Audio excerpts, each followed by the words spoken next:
Halo semua, selamat datang di Keluh Kesah Reddit, di mana kami akan berbagi cerita menarik dari seluruh belahan dunia. Kali ini kami akan membagikan cerita dengan tema Entitled People, yaitu mengisahkan pertemuan dengan orang belagu dan sejenisnya. Berikut ceritanya. Cerita pertama. Nenek memaksa minum susu formula pada putraku yang baru lahir. Jadi sedikit latar belakang.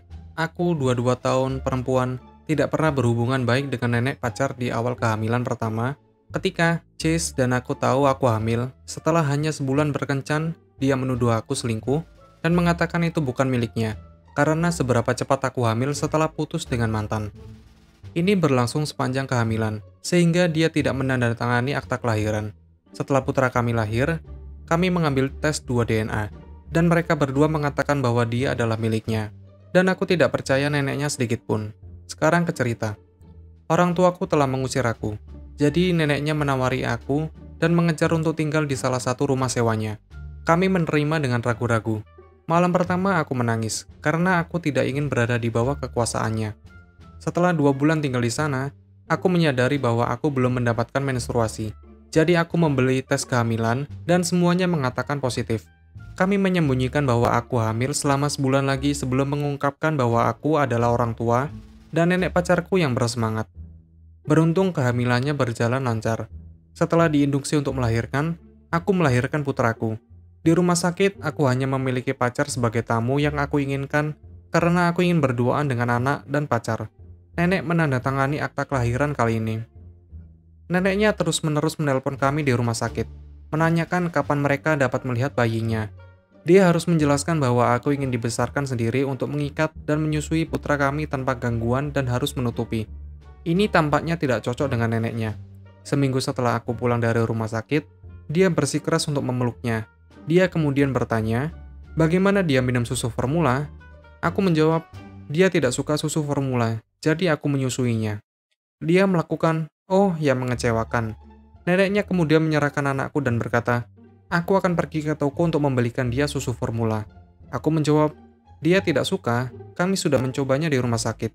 Dia tampak seperti tidak mendengarkan apa yang aku katakan, dia meraih kunci dan pergi. Setelah 1 jam, dia kembali dengan susu formula di tangan. Biarkan aku membuat Layla sebotol kalau begitu. Dan aku dengan enggan setuju, karena dia datang ke ruang tamu, dia membawa botol untuk mereka berdua. Dia kemudian mengambil anakku dari pelukanku dan mencoba untuk membotolkannya.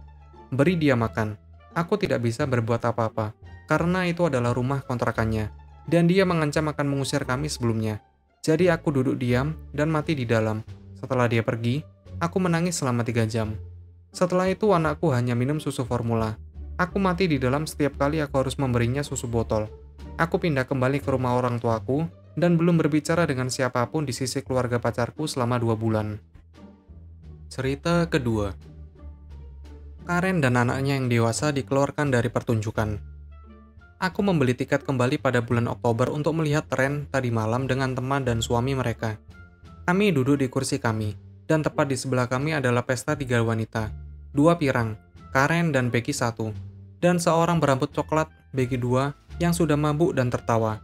Aku pikir mereka sama bersemangatnya dengan aku tentang pertunjukan itu, jadi aku tidak memperdulikan mereka. Itu sampai pertunjukan dimulai. Beberapa aturan dasar tentang pusat seni pertunjukan yang kami hadiri. Tidak ada makanan atau minuman yang diperbolehkan di auditorium. Masker harus dipakai setiap saat. Senyapkan atau matikan ponsel. Tidak ada perekaman video atau fotografi flash. Lalu ada aturan tidak tertulis untuk melihat teater berlangsung.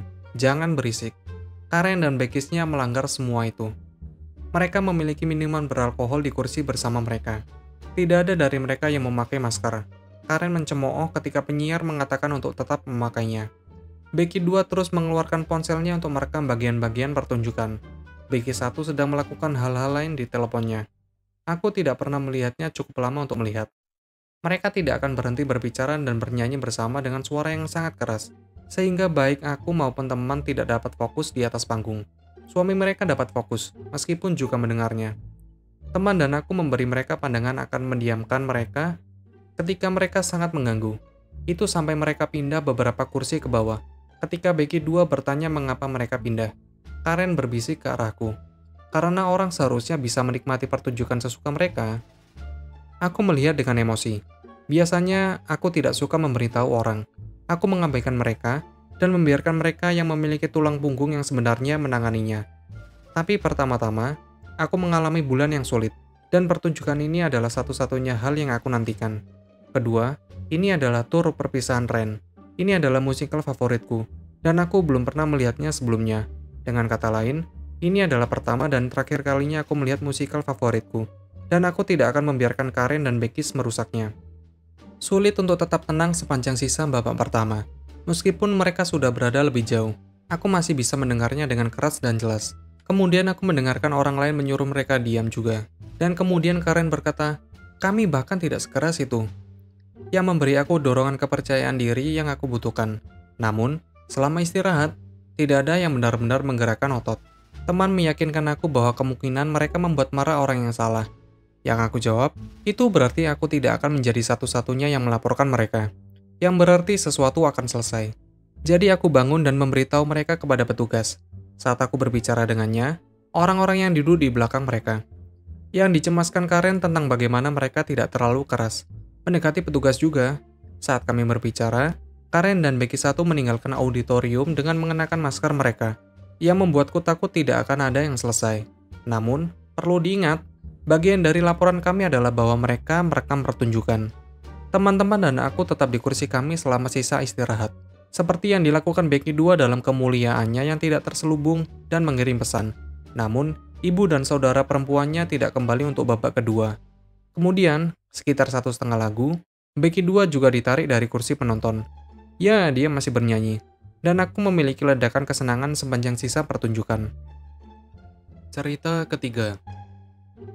Pemilik anjing belagu menuntut menjadwal ulang janji temu orang lain karena dia menginginkan slot hari itu. Untuk konteksnya, aku bekerja paruh waktu di salon anjing, mahasiswa penuh waktu, dan aku sering menjadwalkan janji temu baru untuk klien. Kami memiliki banyak klien yang secara khusus membutuhkan hari Sabtu karena mereka bekerja sepanjang hari, dan kami tutup cukup lebih awal, seperti antara jam 3 dan jam 4. Jadi kami cenderung memiliki kelompok anjing yang sama setiap 5-6 minggu. Kemarin kami memiliki grup Doodle dan Corgi yang normal, tetapi dengan Yorkie tambahan. Aku pribadi memandikan Yorkie ini, dan dia adalah boneka. Berperilaku sempurna dan biarkan aku melakukan apa saja, kecuali kuku, tapi kami mengharapkan itu dari Yorkies. Ketika pemiliknya muncul untuk menjemput Yorkie setelah di-groom, aku kebetulan bebas dan pergi untuk memeriksanya. Ketika aku bertanya apakah dia membutuhkan janji temu lain, dia menjawab ya, dan meminta 6 minggu keluar standar. Aku bertanya apakah dia butuh hari Sabtu, dan dia bilang tidak. Dia butuh hari Jumat. Baik oleh aku. Butuh waktu tertentu. Hal pertama di pagi hari jam 8. Aku mengatakan kepadanya bahwa tanggal yang dia lihat sudah dipesan pagi hari itu. Tetapi aku bisa pergi seminggu sebelum atau sesudahnya jika dia benar-benar membutuhkan hari Jumat. Disinilah kebelaguannya. IM, apa yang bos miliki di pagi hari? Aku, sepertinya Sisu. Kebetulan anjingku. Tapi aku tidak mengatakan itu padanya. IM, nah, itu Sisu bisa menunggu. Belaku yang berharga membutuhkan waktu itu. Aku, maaf Bu, tapi aku tidak bisa begitu saja menjadwal ulang janji bertemu anjing. Orang ini kebetulan menjadwalkan janji temu sepanjang tahun. Jadi dia sudah melakukannya sejak Desember. Aku tahu ini karena sekali lagi, anjingku. Dan kakekku yang membuat janji. IM semakin keras. Aku tidak peduli. Aku ingin tempat itu. Pada titik ini, salah satu rekan kerja, kami akan memanggilnya K, keluar untuk melihat apakah aku memerlukan bantuan. Sekarang, aku memiliki kecemasan yang sangat buruk. Jadi wanita yang meneriaki aku ini membuat aku terlihat gemetar, dan aku hampir mengalami serangan manik. K melihat ini, dan berkata dia akan mengambil alih, dan berbisik agar aku memanggil bos kami. Aku melakukannya, dan kemudian pergi ke kamar mandi untuk diam-diam menenangkan diri, dan hyperventilasi dengan tenang. Bos akhirnya menjadwalkan wanita itu keluar selama 5 minggu, dan mengatakan kepadanya bahwa jika dia berteriak pada salah satu anggota timnya lagi, dia tidak punya pilihan lain selain memasukkan wanita itu ke blacklist. Bosku tahu aku memiliki kecemasan yang buruk. Dia benar-benar bos yang luar biasa. Moral dari cerita, jangan menjadi bajingan bagi pemilik usaha kecil, dan berharap untuk mendapatkan apa yang kalian inginkan. Begitulah ceritanya. Apabila kalian suka, kalian bisa like dan berkomentar di bawah. Jangan lupa subscribe untuk membantu channel ini. Sampai bertemu di video selanjutnya.